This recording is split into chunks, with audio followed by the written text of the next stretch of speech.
हर इंसान दूसरे इंसान को अपने से ज़्यादा सुखी और आसूदा समझता है, लेकिन वो नहीं जानता कि किसी दूसरे का बोझ उठाना कितना मुश्किल काम है।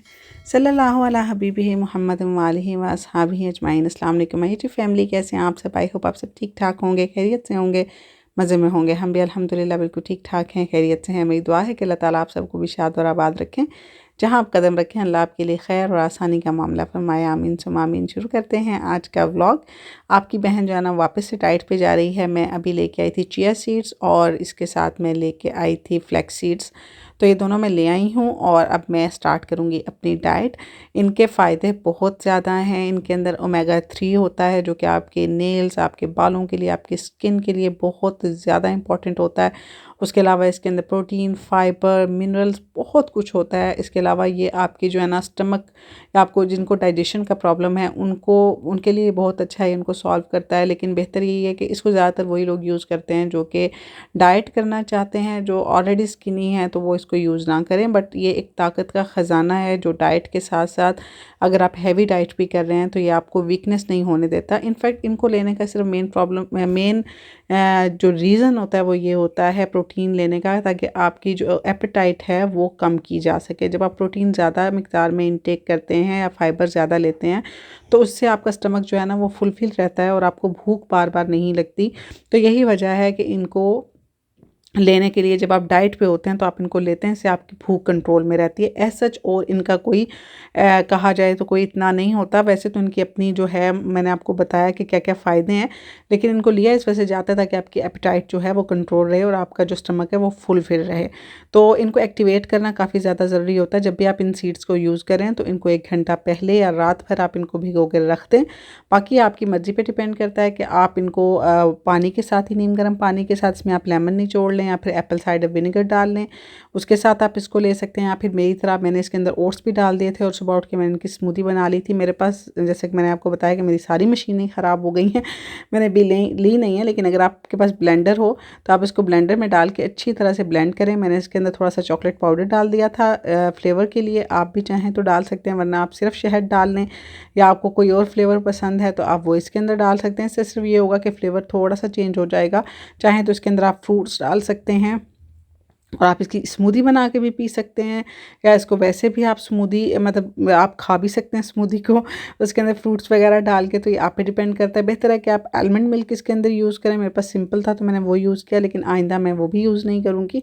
तो दूध ये है कि अगर आपने यूज़ करना है तो आलमंड मिल्क, वरना फिर रहने दें आप और इसको ऐसे ही आप बना के तो पी लें। मैंने एंड पे इसके अंदर शहद डाल ली थी तकरीबन 1 टेबल स्पून तक, और बहुत मज़े की बनी थी। स्पेशली जो चॉकलेट पाउडर की वजह से इसका फ्लेवर जो है ना वो चेंज हो गया था और बहुत मज़े की एक चॉकलेटी स्मूदी जो है ना वो रेडी हो गई थी। तो मैं अब कल इसको इंशाल्लाह ट्राई करूँगी पानी के साथ। लेकिन यह कि आप भी इसको यूज़ करना चाहते हैं तो ज़रूर यूज़ करें। फॉर डाइट, जो लोग डाइट पे जाना चाहते हैं तो उनके लिए बहुत बहुत अच्छा रहेगा। ठीक है जनाब, मेरे साथ आप भी स्टार्ट कर सकते हैं। चिया सीड्स और फ्लैक्स सीड्स, इन दोनों को आपने 1 टेबल स्पून या 2 टेबल स्पून, दोनों की मिकदार आपने एक ही रखनी है। आप इनको रात भर भिगो दें और सुबह उठ के आप इनको ले लें। तो फिर इसके बाद देखते हैं क्या होता है। मुझे जो फ़र्क पड़ेगा मैं ज़रूर बताऊंगी आपको। उसके बाद हस्बैंड ने मेरे जाना था ऑफ़िस और मैं उनके लिए बनाने लगी थी बड़ा मज़े का एक रैप। तो मैं आपको बताती हूँ, अगर आपको शवारमा पसंद है और आपके पास शवारमा ब्रेड नहीं है, या आप वैसे कोई रोल बना के खाना चाहते हैं, तो आप ब्रेड के साथ किस तरह रोल बना सकते हैं। इतना ईजीली बन जाता है।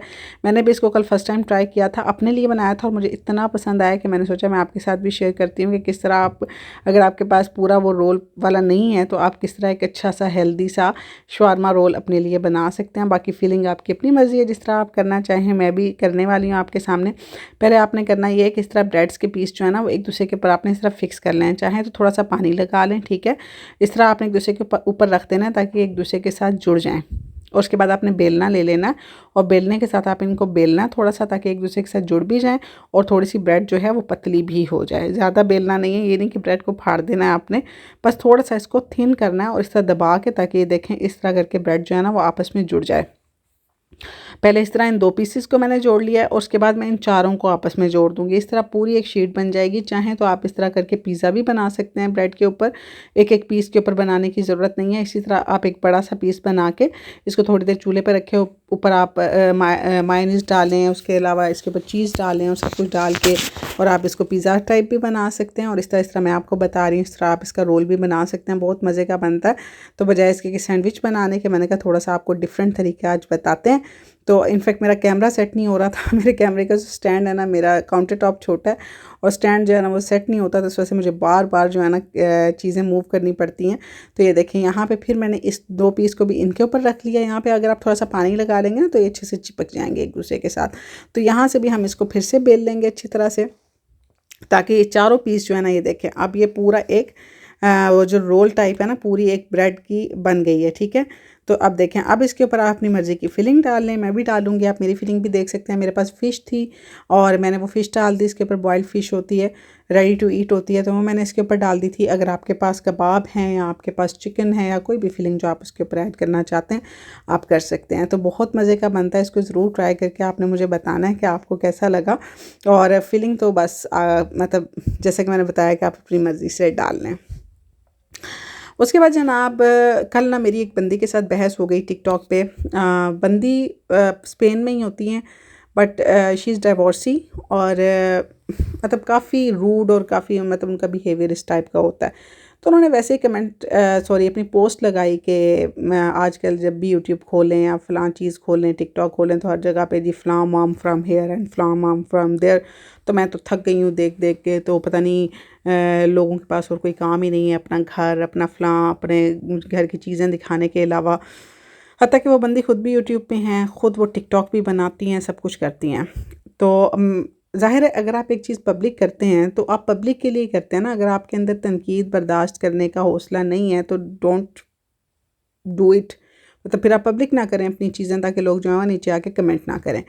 अब जब मैंने वो पोस्ट देखी तो मैंने भी नीचे, अतः कि कोई बदतमीज़ी वाली बात नहीं थी, मैंने सिंपली सिर्फ इतना लिखा है कि आप जो हैं, अगर आपको नहीं पसंद तो आप ना देखें, लेकिन अगर कोई अपने घर का वो पहिया चलाना चाहता है इस तरह करके, या कोई अगर इस तरह करके अपनी रोज़ी कमाना चाहता है घर बैठ के, तो उसको कमाने दें, आपको इससे कोई इशू नहीं होना चाहिए।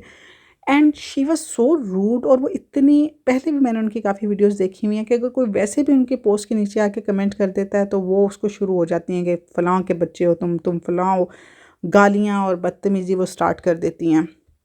मुझे अंदाज़ा था वो यही करेंगी। तो जब मैंने उनके नीचे पोस्ट के नीचे वो लिखा तो ओ हो तूफ़ान बदतमीज़ी उन्होंने मचाया। मतलब मैं सिर्फ ये कहना चाहती हूँ कि she is so self centred and psychopath type, कि वो अपने हस्बैंड का जो डिप्रेशन है ना, वो स्ट्रेस है, वो दूसरों पे निकालती हैं। ज़िंदगी में इंसान जो है ना, वो ये समझती हैं कि शायद मेरे से ज़्यादा दुखी इंसान नहीं है। वो हर टाइम ना पोस्ट पे भी यही आके बोलती रहती हैं, बीवियों को क्या है, अपने शोहरों के पैसों पे अय्याशियाँ कर रही हैं, फ़लाँ कर रही हैं। तो अगर कोई अपने शोहर के पैसे पे अय्याशी कर रही है ना, तो वो भी बड़े-बड़े कॉम्प्रोमाइज़ करके, सैक्रिफ़ाइस करके अय्याशी कर रही है। ठीक है ना? किसी को भी कोई चीज़ परफ़ेक्ट नहीं मिली हुई होती। अगर हम लोग जो हैं अपने घरों में अपने हस्बैंड्स के साथ, अपने बच्चों के साथ रह रही हैं ना, तो हम भी बहुत ज़्यादा सैक्रिफ़ाइसेस कर रहे हैं। कहीं न कहीं हमारे हस्बैंड कर रहे हैं, कहीं न कहीं हम कर रहे हैं। तो ये हमारी बर्दाश्त है कि हम अपने घर को बचाने के लिए, अपने बच्चों के मुस्तक़बिल की ख़ातिर बहुत कुछ बर्दाश्त करके तो अपने शोहरों के पैसों पे अय्याशी कर रही होती हैं। ये मतलब मेरा मैसेज सारे उन लोगों के लिए हैं जो ये मतलब सोचते हैं कि उनकी ज़िंदगी जो है ना वो बड़ी दुखी, बड़ी परेशान और बड़ी तकलीफ़ में है, बाकी सारी दुनिया जो है ना वो बड़ी आज़ाद है और बड़ी खुश है। मुझे इससे कहानी याद आ जाती है कि मैंने एमए उर्दू किया है, तो हमारी लिटरेचर की एक उर्दू की बुक हुआ करती थी, उसमें एक कहानी होती थी कि हर कोई दूसरे का बोझ उठाना चाहता है। सेम लाइक अस, कि हर बंदा नाशुक्री करता है कि जो मैं सबसे ज़्यादा दुखी हूँ, जो सामने वाला है ना वो तो बड़ा ही आज़ाद है, वो मेरे दुख ले ले और उसके मेरे पास आ जाए ना, मैं तो चुटकियों में ज़िंदगी गुजार दूँ। तो इसी तरह होता है कि उनको एक दिन इजाज़त दी जाती है कि आप सब लोग जो है ना वो एक दूसरे का बोझ ले लें, और आपने ये बोझ उठा के तो ये पहाड़ की चोटी तक जाना है आपने। तो हर बंदा ना बड़ा होता है कि अपनी अपनी मर्ज़ी के बंदे का ना वो कहता है ये जो फ़लाँ बंदा है ना ਇਹਦਾ दुख तो बड़ा ही थोड़ा है, मैं इसको कहता हूँ ये मेरे साथ एक्सचेंज कर ले। अब जो फ़लाँ है ना वो कहता है कि एक को कोढ़ का होता है, मतलब बर्स का मर्ज़ होता है, और दूसरा जो होता है वो लंगड़ा होता है। तो वो कहता है कि मैं तो बहुत तकलीफ़ में हूँ, मेरे तो देखो ज़ख्मों में पीक पड़ी हुई है। तो मैं उसको कहता हूँ कि तुम वो जो तुम एक टांग वाले हो ना, तुम मेरे साथ एक्सचेंज कर लो, इसको पता चले कि मेरी बीमारी कितनी बड़ी है। आप यकीन करें कि जैसे ही वो बोझ एक्सचेंज करते हैं ना, तो आधा रास्ता भी नहीं वो गुजार पाते हैं, और वो अल्लाह से माफ़ी मांगना शुरू कर देते हैं कि अल्लाह तू हमारा ही बोझ हमें दे दे, हमारा फिर आसान था, ये इसका तो बड़ा ही औखा है। मतलब कहने का मकसद ये है कि जब तक आप किसी दूसरे के जूते में पाँव नहीं ना डालते, तब तक आपको पता नहीं चलता कि दूसरा जो है ना वो दूसरे के जूते में कहाँ कहाँ सुराख है, उसको जूता कहाँ कहाँ से लगता है। हमें दूसरों की चाल देख के, दूसरों के चेहरों पे मुस्कुराहट देख के, आसूदगी देख के बड़ा वो लगता है कि यदि ज़िंदगी तो बड़ी सौखी। ये ना ज़र्फ़ होता है अगले बंदे का कि वो अपने दुखों को, अपने गमों को छुपा के किस तरह खुश हो के आपके साथ मुस्कुरा के मिलता है, ये उसका ज़र्फ़ है। या कुछ लोगों का ज़र्फ़ होता है जो छोटी छोटी बात पे रोना पिटना डाल देते हैं कि साढ़े तो दुखी तो है ही कोई नहीं। तो हमारे प्यारे नबी जो हैं हज़रत मोहम्मद सल्लल्लाहु अलैहि वसल्लम, अगर देखा जाए तो उनके ऊपर कौन कौन से दुख नहीं आए। उनके बाद अहले बैत पे जाएँ, हज़रत इमाम हसन, हज़रत इमाम हुसैन पे चले जाएँ, उसके बाद उम्महातुल मोमिनीन पे चले जाएँ, खुलफ़ाए राशिदीन पे चले जाएँ, सहाबाए कराम पे चले जाएँ जिन्होंने अपना पूरा पूरा घर बार लुटा दिया। तो उनसे ज़्यादा मुश्किलें हम पे हैं। और हम पता क्या है, हमारे माशरे में ये चीज़ एक आम बन गई है, साडा दिल बड़ा दुखी है, बस जुबान ते कोड़े हैं, दिल साडा बहुत सही है, साडा दिल साफ़ है। जब दिल साफ़ होंदा है ना, बस ओदी ज़ुबान कड़वी होंदी है। तो हमारे प्यारे नबी सल्लल्लाहु अलैहि वसल्लम से ज़्यादा भी किसी को तकलीफ़ थी, उनसे ज़्यादा भी किसी को दुख था, लेकिन उनकी ज़ुबान की नरमी तो वो रहमतुल लिल आलमीन अल्लाह ताला ने उनको बोला है। तो इंसान जितना दुखी होता है ना, इंसान उतना हम्बल होता जाता है। ये जो लॉजिक हमारे माशरे में है ना जी, साडा तो बस वो दिल दुखिया ना इस वास्ते ज़ुबान कड़वी होगी, वरना असी दिल दे बड़े साफ़ हैं, ये बहुत ही मैं कहती हूँ कि फ़जूल लॉजिक है जो हम पेश करते हैं। इंसान जितना दुखी होता है ना, वो उतना हम्बल होता है, उतना अल्लाह का शुक्रगुज़ार होता है, उतना अल्लाह से माफ़ी मांगता है, उतना वो डरता है लोगों का दिल दुखाने से कि जो मेरे साथ हुआ अल्लाह ना करे किसी और के साथ हो। लेकिन हमारे मसला ये है कि हम कहते हैं कि जो साढ़े नाल होए ना, उस तो डबल दूसरे नाल होए।